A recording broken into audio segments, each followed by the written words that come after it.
I'm Eric Einhorn. I'm the General Artistic Director of On-Site Opera. Thank you so much for joining us this afternoon. I'm joined by Geoff McDonald, our music director, and also we have our full staff on the call today. Petra Gelbart, our executive director, Christopher Staub, our director of production, and Pooja Saha, our operations and development associate. We're all here and thrilled to welcome you to our first of 3 virtual panel discussions surrounding our project, The Beauty That Still Remains, Diaries in Song, which is our most recent attempt at remote production. And we are grateful to all of you for participating in that. And we hope you've enjoyed the first installment. If you signed up for the complete set, depending on when you signed up, many of you may have already received the Diary of One Who Vanished, the Leos Janáček diary that we're going to be discussing today. And the Diary of Virginia Woolf is actually in the mail for many of you as of yesterday, so be on the lookout for that soon. During the course of our discussion, if you have any questions or comments, feel free to put them in the chat, and towards the end of the conversation this afternoon, we will answer as many questions as we can. So without further ado, I would love to introduce our special guest, Dr. Petra Gelbart, who is a Romani educator and musician and music therapist. She earned a PhD in ethnomusicology at Harvard University and a master's in music psychotherapy at Malloy College. She co-founded the Initiative for Romani Music at NYU, and more recently, Families of Roma and Sinti Holocaust Victims. She currently lives in her home country of the Czech Republic, while remotely teaching at Ramapo College of New Jersey. As a music therapist, Dr. Gelbart works with seniors in rehabilitation settings, with children and with foster families. And we are just so thrilled, Petra, to have you with us. Thank you so much for joining us.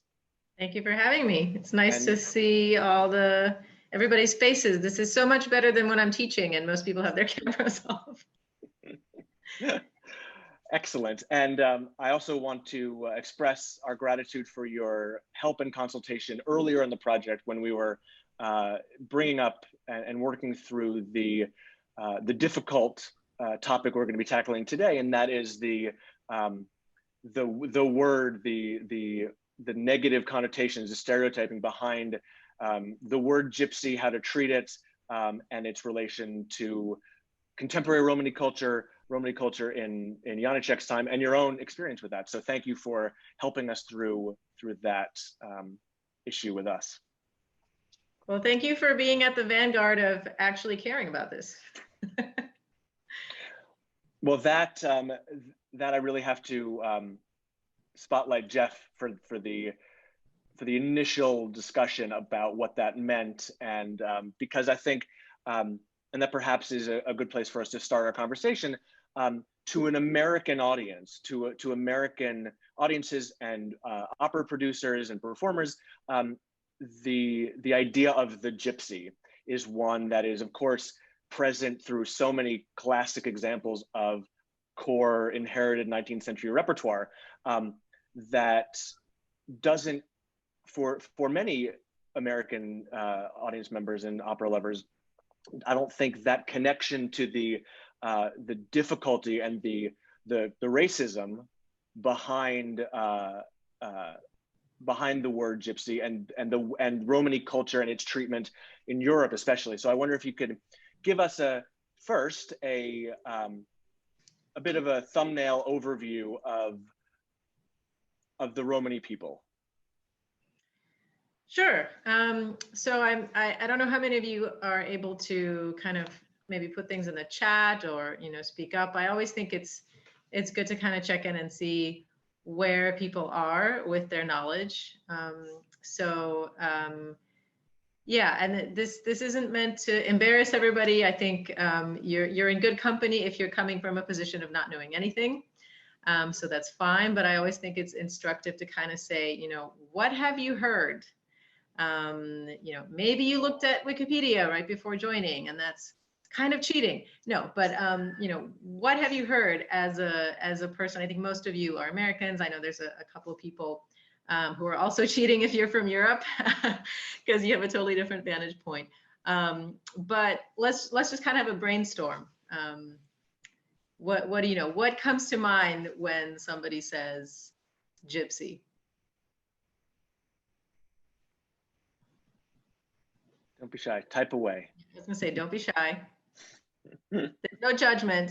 I've heard it all.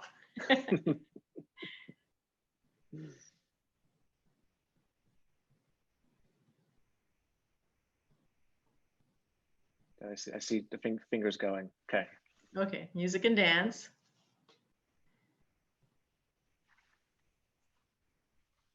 That's definitely a big one. The fortune teller stereotype, nomadic people. Okay, Madrid, distrust. Yeah, stealing. Oh my, okay, wow, that's a lot. Now I can't keep up. Oh, Dvořák songs, yep.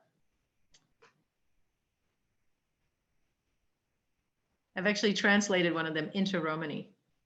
Oh, that's great. Yeah. They're beautiful songs. Yeah, they really are. I mean, whatever I think about the politics of it, they really are beautiful songs. Yeah, definitely. Okay, Bizet's Carmen, thieves, thieves, thieves.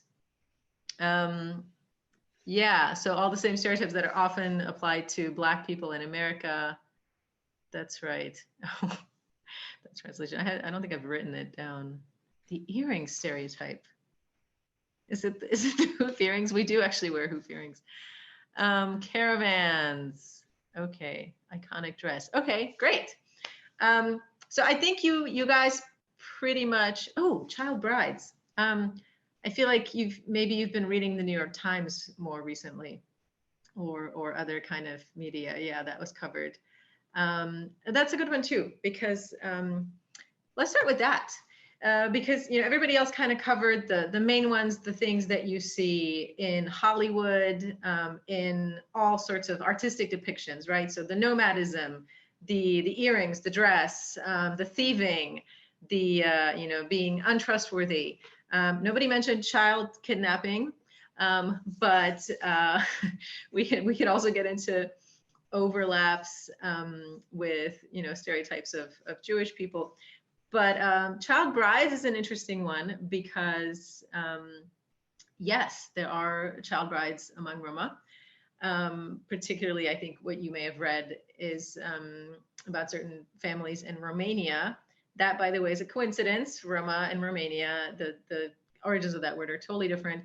It just so happens that there are a lot of Roma in Romania because they were enslaved there for 500 years. So there was slavery in most of what's now Romania. So there's still a lot of Roma there. I'm not necessarily saying that's causal, but it's just, there's a lot of Roma in Romania. And there have been articles about child brides. And what's interesting about that is I actually think, some of what you've read might actually be reasonably well written and nuanced. But it's such a symptom of what non-Romani people learn about Roma, and it's always the most exotic thing, whatever it is, right? Whether it's good or bad, even the music, like it has to be exotic. You're not that likely to hear all the really boring music that we make, all the kind of calm, right? Like non-fiery, whatever, non-stereotypical. There's so much Romani music that's just kind of, it's just music. It's just like any other people's music.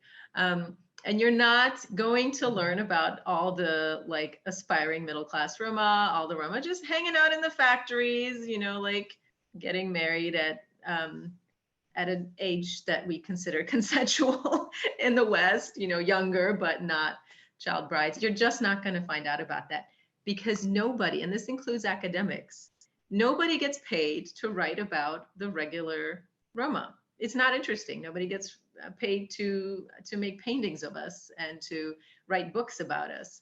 The occasional academic will sort of touch the Romani middle class or the kind of aspiring middle class, and it's like, oh my goodness, I can't believe that happened. So yes, so all these things that you said, in fact, thieves, nomadicism, fortune telling. Are there Roma who steal? Absolutely. Name one ethnic group that doesn't have people who steal. Are there more poor Roma than there are wealthy Roma? Are there a lot of Roma with a very low level of formal education? Yes, absolutely. Therefore, just like with any other group with that profile, you're probably going to see more petty criminality. Do we have some people who are still nomadic? Very, very, very, very few. Did we have more people? Yes, we used to have more people who traveled, including actually my mom's family. But at that point in the Czech Republic, or in this part of the world, it was actually already pretty rare. So again, you have a ton of Romani communities in the world that have been settled for hundreds of years. Nobody talks about them. In fact, for the past more than 100 years, it's much more common for a community to be settled than it is to be nomadic. Nobody talks about that. Then the fortune telling, it's actually a huge thing in America. I know some Roma don't like the term fortune telling because they think it's kind of reductionist. I actually have a friend who practices what most people would say is fortune telling, but it really is more like a life coaching type of thing, or like a spiritual healing practice. And so it's not like he's just going to sit down and look into a crystal ball and tell you the future. So again, that in itself might be a stereotype. But whereas there are a lot of Roma in the United States where that's kind of their niche, most of the rest of the world, not so much. It's just not really much of a thing. So that's a little bit of an introduction with like what you've heard. Is it true? I mean, there are grains of truth in all of this, but it's all grossly exaggerated by the media, and I'll get to why. But just a basic background. So our people came out of, who knows? This is always, you get extra points if you actually know where we originated. Anyone? Oh, let's see. I can guess, but I think I read it a while ago. Yeah, India. There you go. Okay, good. So if any of you know any Hindi, Punjabi, any North Indian languages? No. Well, if you did, this would be fun. It's fun anyway. So I'm going to count to 5 in Hindi. It's ek, do, teen, char, panch. That's Hindi. Romani is yek, dui, trin, shtar, panch. It's very similar. So when we meet up with people who speak any of the Sanskrit-based languages like Hindi or Punjabi, and we start pointing to body parts, we say nak, kan, vast. We say like a lot of basic words like water, a lot of the kind of core vocabulary, and they just go, oh, this is amazing because we understand exactly what you're saying. If we say go, sit, stay, that kind of thing, the words are very similar or sometimes exactly the same. So that's kind of our proof. We also have genetic proof, but that's kind of our proof right there that our people came out of India. And then there was a mix of, obviously they had to get into Europe, but really, from that point on, from the kind of entrance into Europe, you have a mix of settled Roma and nomadic Roma. And then, like I said, in the past 100, 200 years, it's much rarer for Roma to be nomadic. Somebody mentioned music and dance. That is one of the niches that Roma have had. By the way, in terms of the terminology, most of the people commonly known as gypsies call themselves Roma, but not everybody. So the gypsies that are traditionally in Germany or came out of Germany, and their language is very inflected by German, they're called Sinti. So if you've read anything about Roma in the Holocaust, you may have read about Roma and Sinti. They don't like to be called Roma. This is important to opera lovers. So Carmen, there are definitely a lot of Romani people in Spain. They don't call themselves Roma usually either, unless they're more newly arrived. They call themselves Calais, which actually means black. There are other groups of Roma that also call themselves Calais, which means black, but more commonly they're known as Gitanos, or they also call themselves Gitanos, right? So there's kind of different terminology. It's all very confusing. And just so you know, you're not going to be able to please everybody. But generally, if you say Romani people, that's a good way to go.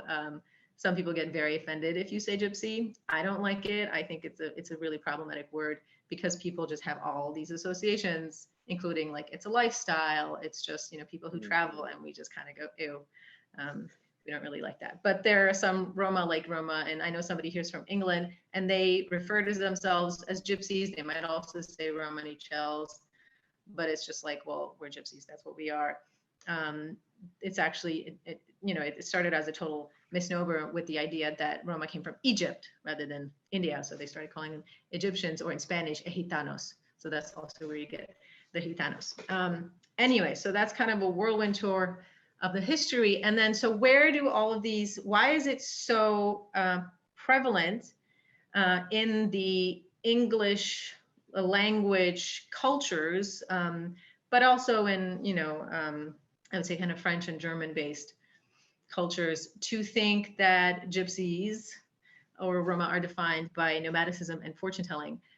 Well, it's because I think you have English based on the British experience, and there really is, to this day, very much an active tradition of, we just want to be on the road, we want to be traveling, and to a large extent also in France and Germany.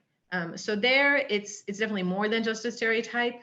It's a thing, but numbers wise, it's a very small sliver of Roma, because most Roma actually live in places like Slovakia, Hungary, the Balkans, right? And there you're mostly looking at settled Roma. So really, it's just kind of a, not really being representative of the vast majority of Romani people.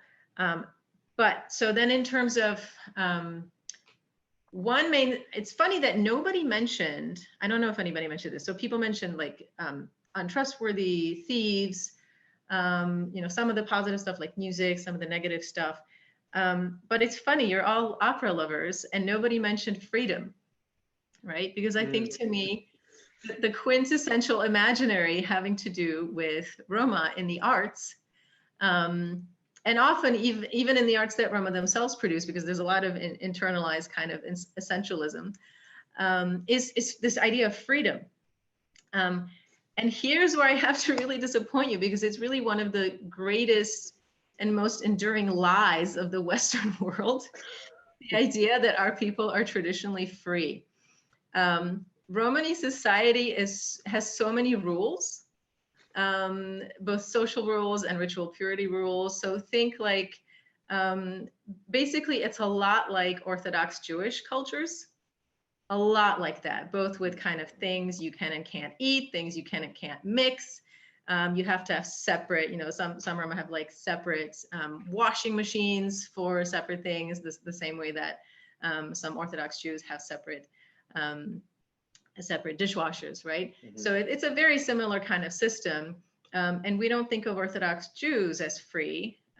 So why do we think of Roma as free? And there you really get just the projection, right? This need to kind of project some part of the psyche, the non-Romani psyche, onto another. And I think that's just your generic Orientalism, your generic exoticism.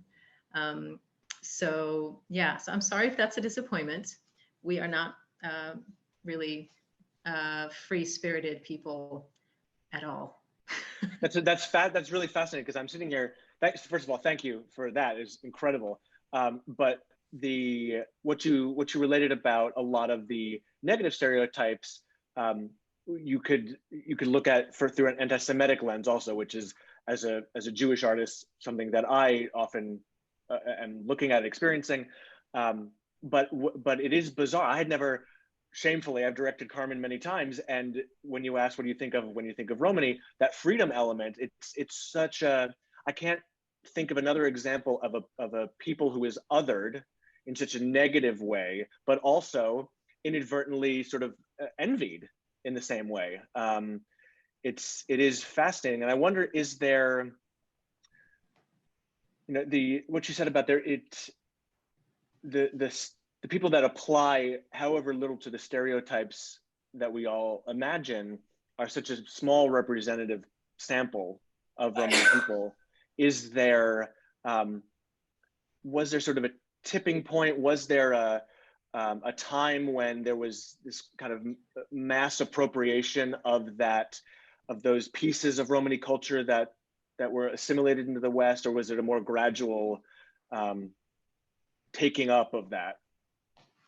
I think it was gradual, but I think all of us sense this, that, in the Romantic period, there was a great efflorescence of this kind of appropriation. I mean, I think it just goes along with everything else that was going on. I'm trying to think before that, you would actually, maybe not more likely, but you'd be just as likely to see actual, like, sort of real exchange, like when you had Roma being court musicians in Austria-Hungary. You might actually, we have things that are written down, that some of them composed, right? And they were actually seen as just like, members of a class of people that provides and composes music, right? So that in a way is kind of a more real interaction that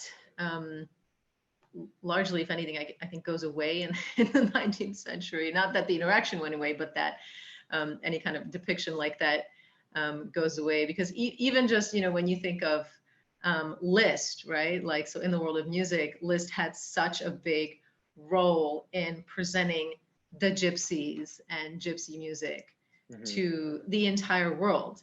And so everything that Roma were and were not was suddenly filtered through his lens, which was obviously an extremely fanciful lens. We're not even sure how much of it he wrote, right? But but the point is that the communications that we have that are attributed to Liszt are just so, they're so out there, and it's actually I want to say this now because I might forget it, but I was just looking over the score of the diary, Zápisník zmizelého, the one who disappeared, and it there's one point where I'm not sure what, I didn't look at the translation, but in the Czech, you're talking about I think it's called a magpie in English. It's a bird who steals stuff, right? So the stealing bird, flies and flutters its wings, and suddenly there's a blouse missing, right? And it was Zefka who stole it, is the idea. And so there you have these two tropes that are often not necessarily together, but definitely very very common with how Roma are imagined. And one is obviously the perpetual thief, or kind of the essential thief, something that's essentially in the Romany blood, that you kind of always have to be thieving, and part of your freedom is that you feel free to steal everything, right? But also this animalistic trope. So kind of making, and you see it in the Dvořák songs too, right? So you also have a bird that's in a cage, but that's a metaphor for the gypsy. And I feel like all of Liszt's book is kind of like that. It's basically, making them into something that's not human, and making a lot of these essentially kind of animalistic, metaphors. And, even in Czech, so the word in Czech for gypsy is cigan or cikan. And if, many times Czech people are speaking about Romany children or Romany child, they would say cikáně, which is interesting. It kind of comes naturally out of the Czech, but it also, káně is again a type of wild bird.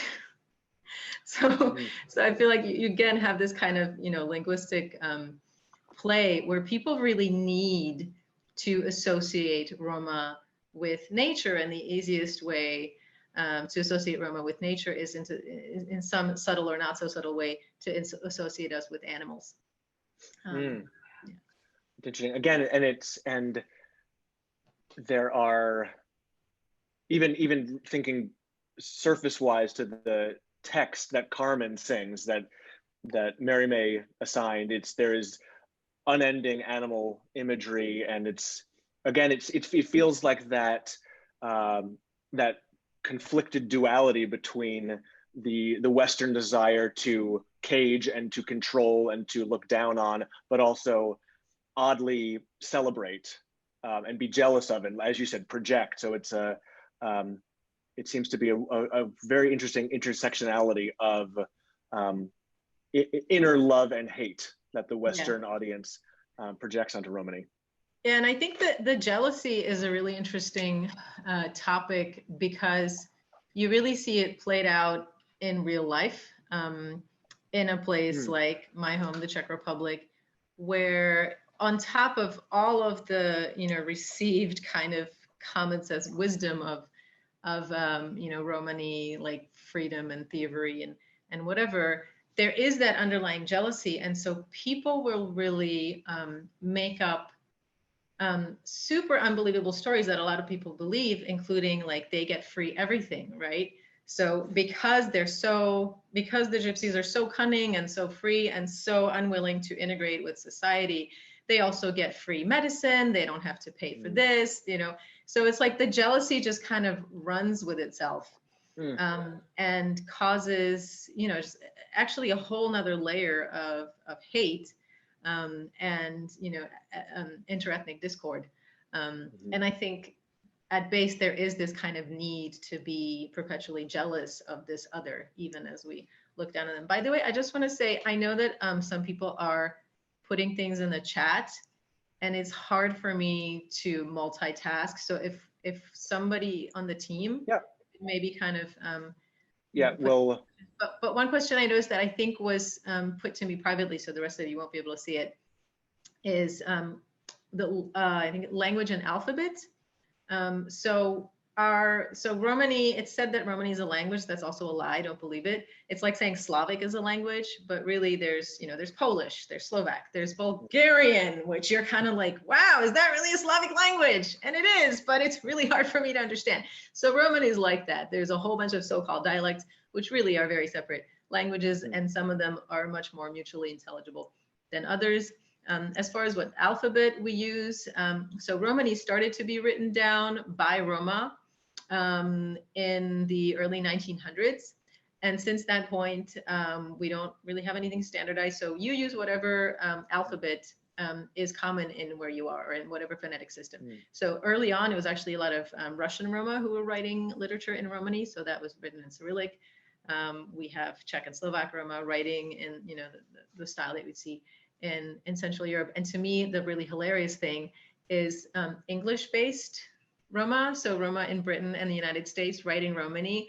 And it's kind of like, I have to think so hard. I have to like read it out loud before I can understand, because it's, phonetically in English, and it just doesn't work well at all. We have an earlier question about when you were talking about the similarities to Orthodox Judaism, for instance, and the separation. If you can, what sorts of things are separated? So it depends on the Romani culture. Again, I mean, the main thing I want to impart to people is, if you sort of say, what is Jewish culture? Any Jewish person's going to be like, what do you mean? You have to specify, right? So you really have to specify. So that one subgroup I talked about is Sinti. I'm actually part Sinti, and I'm not allowed to tell you what the kind of rules are, because it's part of, I have a friend who's Pueblo, and they have the same thing. They're not really allowed to talk about it publicly. It's considered a private thing.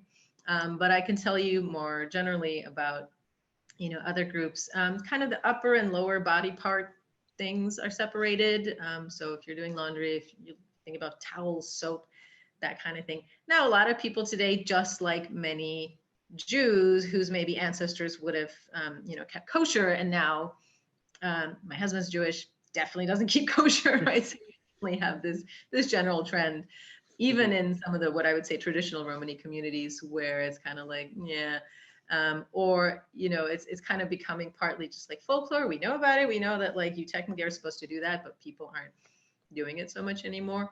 But there are other like simple things, things that are simple to keep, like do not put your feet on the coffee table, please. If you come to my house, you're welcome, but do not put your feet on the coffee table, because we don't mix kind of like feet and potential food surfaces. So that kind of thing. Not a terrible rule, for sure. No, it's not. I want to shift a little bit, and Jeff, in looking at kind of the Western assimilation of capital G gypsy culture, what would you say are sort of the, for better or worse, the hallmarks of what that means for a Western composer writing in that style? Well, it's a really good question, because I need help myself trying to disambiguate what are the hallmarks of the style, which, you know, I think everybody could probably call to mind things like, you know, scenes in Carmen or in Fledermaus, or if they know, you know, Zigeuner Baron or Gypsy Baron, the Kalman piece. But these, of course, as I'm sure Petra can help me understand better, are often laid claim to by Hungarian composers and musical traditions. So for me, I really couldn't tell you. I just know what gets labeled Gypsy quite frequently, but to actually really... Uh-oh. Uh-oh. Maybe I can take it from there. So first of all, if anybody's interested, there's actually a great book on this topic, which is super, super complicated. And there's a lot of bits and pieces to it. I can put in the chat. Jonathan Bellman is a musicologist, and his book is called The Style Hongrois, and I have no idea what the rest of the kind of the subtitle is, but it's a good book on that topic. And I'm going to tell you right now. Oh, then let me actually, while we're at it, give you another resource, which everybody, and I mean this, I'm so serious. I really want everybody to go look at this, because you will suddenly become so much more educated than you were 5 minutes before. Roma Archive. It's a beautiful. EU. Beautiful. It's a beautiful resource. Yeah, so everybody please take a look. I'm not just saying that because I was the music curator. In fact, there's not a lot in the music, because there's a lot in the pipeline that didn't get through in the first part of this project. But yeah, so we have a little bit on this topic. But the point is, it is really hard to extricate, you know, whatever we think is originally Romani music from whatever supposedly is originally Hungarian music of that style. You said that title again. I wrote it down. I'll look up yeah. Charlotte, it's a couple of lines up. We'll look for a link to it. So we'll put it there. Yeah, so I put two things. I put the book by Jonathan Bellman, and then I put the name of the website, which is Roma Archive, which got different sections: music, theater, visual arts, history, all of this stuff.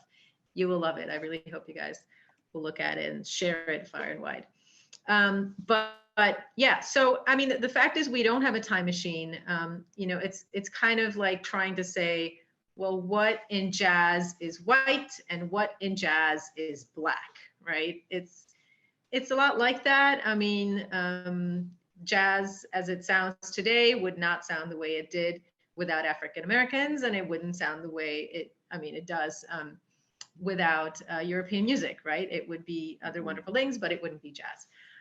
So, you know, I that's partly what I would say the situation with you know, so-called Hungarian gypsy music, but we don't really know, is it like that? I mean, when you look at flamenco, it's actually a lot more straightforward. Basically, the case there is the Gitanos, the Romanis of Spain just don't get enough credit.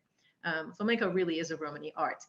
Hungarian, you know, gypsy music, I'm really not so sure. I think it's there's a lot of evidence that really at base, it's much more of a Hungarian, you know, repertoire that Roma kind of added to, you know, whatever. But in terms of like, you know, what does this end up sounding like in Western art music? I think the quintessential thing is taking, adding augmented seconds. So, you know, instead of having like a minor scale, so do, do, do, do, do, or even, you know, you have a harmonic minor has the augmented second, right? So do, do, do, do, do, do, do, do, do, do, do, do, do. Then you also have, in the so-called gypsy scale, you also have the augmented second at the bottom. So do, do, do, do, or do, do, do, do, do, do, do, do, right? So that's often that's all people like need to do, because it's not something you get in regular old European Western classical music, you don't get that augmented second at the bottom. So the minute you do it, it just signals like, oh, it's gypsy music, or it's Hungarian music, or whatever you want to call it. It's the thing that Liszt brought to the masses, right? It's that. And in fact, you had kind of later, like 20th century Hungarian composers, Bartók and Kodály, who had a very fraught relationship with Roma and Romani music, both of them. And at various points, they both kind of said like, well, this is just preposterous. I think it was Kodály who said, they falsify our music by adding these augmented seconds, So it's like, and I mean, when I was a young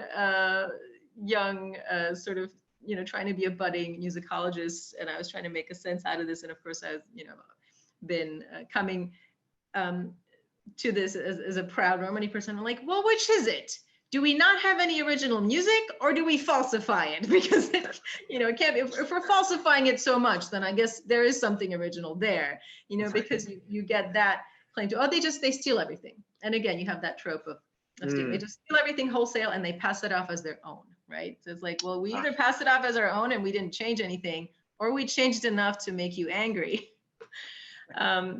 But again, I mean, there's the kind of the ontology of it is just like, who knows? That it's and what I'm experiencing as you're saying all this, and I would be curious if those of our guests might be experiencing this too, the analogies and the similarities in the American experience of the African American musical experience, and it's top of mind for Onsite because our project in the spring has focuses on Black music history in New York, and one subsection of that is a discussion we were having about the real genesis of the spiritual. And there are experts that say it is, is of course, there's work song element to it, there's traditional African music element to it, but there's also English hymnody that comes into play. And so it's yeah, right, who gets top billing on the song, who is, where does it come from? And it sounds very similar for the more assimilated Romani musical elements and those styles that are then just widely disputed. So it's just fascinating. Yeah, and I mean, I think it's also interesting, who's asking these questions and where are they coming from? This whole idea that you can lay claim to a style of music, right. It's a very culturally bound way of thinking, right? Because I think most of these musicians, like, they don't, I mean, certainly most Romani musicians aren't like, is this exactly purely Romani or not? I mean, the way Romani music as it is came to be is because nobody cared what's purely this or that or the other. And, they just sort of mix. And I do think that, something like spirituals is a good example. But, this whole idea of like, who gets credit? I mean, ultimately, it's a music that is developed in the form that we know it today by African Americans. So it's kind of like, I mean, but it's like any music, right? So it's not like German music came out of nothing. Like this whole idea that a music can just sort of come out of nothing and that some nation, just because it has an army, can lay claim to it is completely preposterous, right. Musicologically, because no music came out of nothing, right? Every music is syncretizes some other kinds of music that came before it, right? So again, I think there's a lot of political in these supposedly kind of music theory and music history questions, and in fact, there's a lot more there. I randomly just noticed somebody asked, are there Romani communities in Turkey? Absolutely. They're actually called Roman, and they have really great music. So check them out. Right. Welcome back, Jeff. Hi, good to be with you. Do you want to finish your thought? Uh-oh, did you freeze again? Oh, there you are. Do you want to complete the thought that got cut off? Or well, it sounded actually like I got the back end of the answer, and I can always consult the recording for the middle part of it. What I did hear was from what Petra was saying, brought to mind the fact that specifically, Western classical culture, whatever you want to call it, even and especially even in the 18th century, is really an appropriative business. It's taking over all these different kinds of stylistic trends in ways that are probably innocuous much of the time, whether that's, this sort of Mozart's writing a bourrée here and a kind of march there. And then in ways that might actually start to walk a line, perhaps the further we get into music history. And I guess a question I have about that, and maybe again, it has an answer, and maybe it is a false premise, but music seems to be an area, especially as opposed to other art forms, right, in which through instant association, stereotypical music can be actually potent. It can work very quickly on an audience. And I guess on the one hand, one is inclined to say maybe that makes it harmless. And on the other hand, it could also be sort of that much more pernicious for being this like subtle thing that gets worked in under the radar, as it were. I'm wondering if, Petra, you have any thoughts about that, specifically with relation to Romani music, if that becomes kind of a murky territory for composition. And again, apologies if you've already answered this. Sorry, let me just make sure I'm answering the exact question that you're asking. Right, so the inherent danger of quotation or homage, of authentic music. Yeah, I mean, there's something that ethnomusicologists love to talk about. And in fact, everybody is talking about cultural appropriation now. And I feel like this is a whole Pandora's box that we could open here. And we could spend the entire rest of the time talking about it. And I think it is important to talk about it. I think, there's a lot to say. I think, again, there's kind of the academic standpoint, which says there's a lot to say about this. There's the activist standpoint, which is there are power relations, at play here. And it's just really kind of inherently unfair if the people with the most economic and social power just kind of take from the people with less economic and social power, and then, in some sense, like steal something which leaves sort of less economic benefit for the people who originated it. And also if they then misrepresent it culturally. I mean, to me as an activist, more than a musician, that's what I care about, is my culture being misrepresented? For example, all this stuff about freedom, and then what does that mean for my kids who are brown trying to get a job, right, as Roma, right? So these are kind of real life repercussions of this. But then I think there's the non-activist, non-academic view of this, which is really like most people, neither activists nor academics. They might be musicians or just regular people. And I think there's just, it's just what it is. Like people quote other people. It's just how music works. I mean, that's what we were saying. That's what you were saying. Music works by quoting either, explicitly exactly or implicitly, subtly other works of music. So, where do you kind of draw the line? And I feel like, in a way, like in academia, the pendulum has really swung to like always, fight for the underdog kind of thing. Don't steal things from people who are in a subaltern position. But I think it's problematic. It's kind of like, where do you draw that line and who gets to decide that? And ultimately, if I'm speaking as an activist for musicians from my activist perspective, but they don't actually care about what I'm saying and they don't see it that way, they want their music to be shared far and wide, and they don't care about these issues of representation and cultural appropriation, then who am I really speaking for? So it didn't really answer your question, but it's just a hugely complex subject. Well, no, I should know better than to expect an answer to that kind of cultural appropriation and music question. I guess part of what put me in mind of it though was exactly what you said earlier and have doubled back to now about freedom as one of these sort of perverse, exoticizing stereotypes. And that precisely was where I was like, in music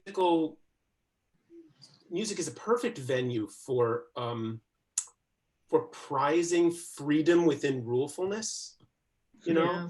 And so some of those things, think, for instance, of cadenza or whatever, improvisation and so on, precisely those things that in some, artifacts of Western culture have been mapped onto gypsy culture or vice versa. Like that's where that's thinking about this. Like there's something suspect about what seems so innocuous. This idea of like it's so baked into musical activity. This idea of freedom within strict rules. So that's what got me thinking about it. Yeah, I mean, I think that's a really good point because you're basically looking at. I mean, you have a situation where you have a formalized kind of, art music that's written down, right? European art music. And Roma are not the only people, not even the only people in Europe who are improvising, right? And certainly not the only people worldwide, but they are the kind of main, I would say that the most successful professional class of musicians who are doing that, right? So in that case, you're kind of down to like two groups of people. I mean, you're not, but in the subject that we're talking about, which is kind of the appropriation of Romani themes and also imagined Romani themes in Western music. So you are kind of down to two groups, one group that doesn't improvise, except maybe for cadenzas, right? And another group that's whose sort of foundation, whose musical foundation actually lies in, you could say, in improvisation. And so there, again, it's kind of like you could have the activists like me come in and say, well, this is a false, this is a false metaphor because we don't want to be represented as having freedom. But in fact, I think Romani musicians do want to be represented as having freedom because they're very proud of how they improvise, and they should be, right? Because it took them a lot of training and practice to be able to do that. So yeah, again, I mean, it's sort of more questions than answers, but it does lend itself to kind of to reifying these sort of, I call them ethno-theories, right? So like the white people of Europe have certain ethno-theories about all sorts of things, including Roma. But then you have this real layer, which is Romani music, which does have these elements of freedom. Like, again, not particularly, but if you compare it to, the written down Western art music, then yes. I would, as we're nearing the end of our time, we're still collecting some questions in the chat, so feel free to keep adding those, but I want to shift to the Janáček, Diary of One Who Vanished. And that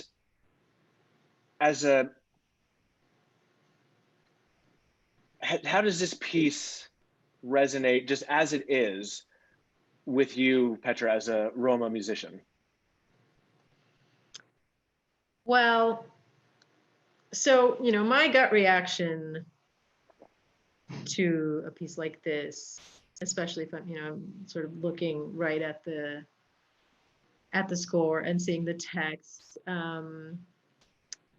is not happy. I mean, it's, it's sort of everything that's plagued me as, even just as a mother, of Romani kids who have been, like my son's been physically attacked in the Czech Republic. I mean, this is very real, and we've been called all kinds of names, and I've had, death threats and things like that. And it's because of everything you can see here, the idea that we're thieves, and the idea that we don't want to integrate, and the idea that we're dangerous, and that if you associate with us, there's some kind of a danger with that, and a godlessness and a lawlessness, and all of those things. So, I don't necessarily right away have a kind of rational response to this, because to me, this is personal. Like, it's all personal, and these are all personal experiences that I've lived and that my family has lived, including the Holocaust. Like, the absolute overwhelming majority of my mom's family was murdered. So it's kind of like, I guess I'm a downer with that. Now, do I like Janáček's music? Yes. I like the style. I'm generally a fan of Janáček. And I mean, that's the case, I think, for a lot of us who come from, I think, minority groups, including Jews. I mean, there's a lot of music that, you can certainly appreciate Wagner, but there's also the sense of, like, he was a horrible anti-Semite. So, right. So, and I think different people deal with that in a different way. So, I mean, I guess my sort of second reaction is, the first one is kind of disgust. And the second one is this is just ridiculous. I mean, this is such a caricature, not so much of Roma, but of the non-Romani imaginary, right? Right. And, and then beyond that, I can sort of talk about the music and the merits of this piece, which again, I mean, certainly if you take away the text is quite beautiful. But I also think, it's great to have this opportunity to use it as a springboard to talk to, you guys here, and to really kind of look at, what's in there. And can we kind of get past that that basic layer of all of these pieces, which are just sort of like, we'll take this at face value, or take it as some kind of, poetry that you don't really have to question. And can we move past that? And I think we're doing that here. Right. Yeah, it was a conversation that I really appreciated having with you several months ago about charting these potential text changes that Jeff and I were mulling over, ways to soften or re-examine the narrative. Since we're dealing with an English translation anyway, what are ways that we can tell the story that you look at Janáček as what I have found through all of this for myself as a director is that he seems to represent sort of the proto version of the conflict of here's a Western man, presumably Czech, who is discovering these things, these presumed secrets that he was never told about. That this understanding that he can love this woman despite what he was told. He was told so many terrible things about her, and it comes up, as you said, in the text, and the way he uses the various uses of gypsy and the way it's set. It's always with this incredulity and this impossibility of, I couldn't possibly love somebody like this. But then the tack that we've taken, which again, this is perhaps a virtue of production rather than the on the page what everybody would take at face value, but this idea that he actually does love her, and he's having to reconcile these ideologies that were thrown at him that he has no escape from, and yet he sees that they're false. And it's I think a microcosm of this very conversation of we took all these stereotypes to not understand what they really were until it was really exposed to us that just how wrong and false they are. Right. Yeah. I mean, I think, and we did have this conversation, and I appreciated what you said. And I think there's actually something in the context for this that lends a lot of credence to what you're saying, which is that Janáček apparently based the figure of Zefka or Zefka on somebody that he kind of maybe sort of also like illicitly loved very passionately. Who's definitely not a Romani woman. It was a Czech woman. So I think that's definitely maybe a part of the argument that you're making. And I think that's a totally solid argument. I mean, I also think as somebody who comes from, who was born and lives in the Czech Republic, I don't know that that's what like Czech audiences come away with, right? Mm-hmm. I think they still just come away mostly with all the stereotypes. Mm-hmm. And it's actually something that I found even as an activist or as, somebody who was doing programs at NYU where you think you're saying one thing, and this is not, like these are college people who generally come with a very open mind and generally you consider, not to be particularly racist or anything like that. And it turns out that we're saying these things very explicitly, like Roma are this, Roma are that, listen to this music, but think of that. And at one point we did a survey of what did people actually come away with. And I was really disappointed because they still came away with a lot of these stereotypes, even though we tried very hard, I think much harder than Janáček or the librettos to move past that. So I think both these things can be true. I think you can have something, I think just with any kind of work, you can have some kind of intentionality in the work, and then the reception history is a related but other story, right? Yeah. On the topic, there's a perennial debate as to whether we talk about people as products of their time and this and that. And Janáček came from, of course, the turn of the century with its ingrained views and stereotypes. But I don't think we need to be even too easy on him in that regard. I mean, he was, I think, exceptionally reductive in his view of other people, whatever his other relative merits may have been. So an anecdote would be that when he first met Kamila Suslova, the woman who is, as Petra indicated, the sort of the muse for him, the first thing he ever said to her was, "You must be a Jewess," because she was dark-skinned, and he meant it as like a good opening, sort of a come on. I let's not psychoanalyze it, but at any rate, he referred to her alternatingly in letters as his Jewess, his gypsy, and his negress, which just I think illustrates exactly how reductive and indistinguishable some of these stereotypes to people who are not particularly concerned with matters of nuance, culturally speaking,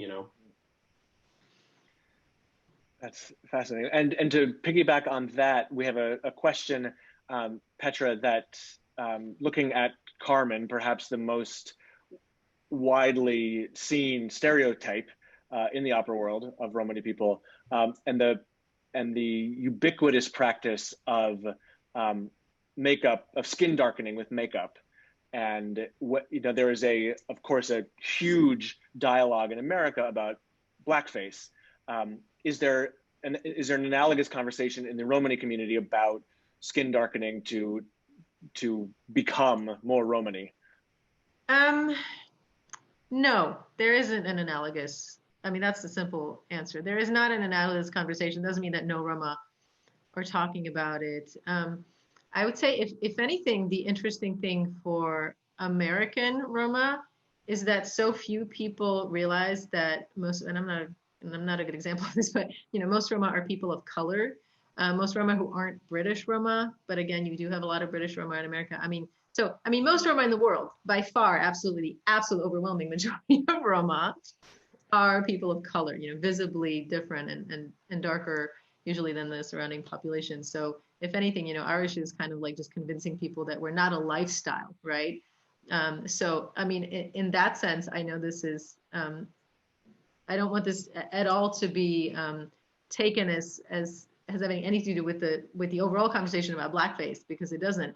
But as a Romani person, I would say, at least people darkening their faces to look more Romani acknowledges the fact that we're an ethnic group, right? Which already is like a step forward. Now, I'm not condoning blackface at all.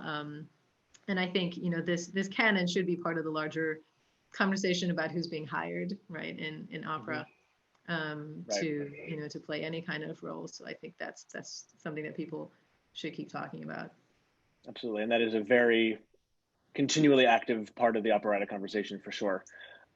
There's a question which is specifically about the Janáček, but I'd like to open it up to these other things, Carmen, Zigeuner Baron, things like that. And it extends, again, there's an analogous conversation with African-American representation and Japanese representation in Madame Butterfly, things like that. Should these pieces that represent these stereotypes of Roma, should they not be performed anymore? Should we retire them from the repertoire for more enlightened creations? Yeah, so I mean, I can tell you that the overwhelming majority of all the Roma in various countries that I've ever met would say no. I mean, you know, this is great. Again, at least people sort of recognize our contribution. I mean, I had as a curator, as the music curator of Roma Archive, I had a huge ongoing debate with a Romani conductor. He has an organization. It's actually called the Roma and Sinti Philharmonic. They're wonderful. He's a great conductor, not a musicologist. And he sort of kept saying, no, but you know, it's so great how, you know, there's so much Romani-ness in, you know, all this Western art music. And he kept like giving me lists of, you know, pieces like, you know, beginning with Carmen and ending with whatever. And I'm kind of like, yeah, that's definitely not what Roma Archive is trying to do. We're trying to go against the stereotypes. We're trying to put forth our own creations, none of which is the case in these, you know, famous Western, or the ones that he was trying to dig up. Like, oh, you should dig up all these other ones. I'm like, nope, nope, nope. Just because your orchestra wants to play more of them does not mean I want to dig up more of them. But I think, you know, he represents a very common sort of Romani way of thinking, which is it's better to be acknowledged in some way than in no way at all, right? And in fact, it's the same thing with films. I mean, there's some horrendous films about Roma that have been made, and every activist will just, you know, feel sick to their stomach. But like my mom even might say like, oh, that's great, you know, there's Roma in a film, right? And I think this is not exclusive to Roma in any way. It's just you always, when you have activists and academics and sort of these spokespeople, they're not really often speaking for the majority of the people that they're supposedly representing. Now, do I personally think Carmen should go away? I mean, I love the music, and my son, who's a great musician, is obsessed with, mostly obsessed with Gilbert and Sullivan, but also obsessed with Carmen.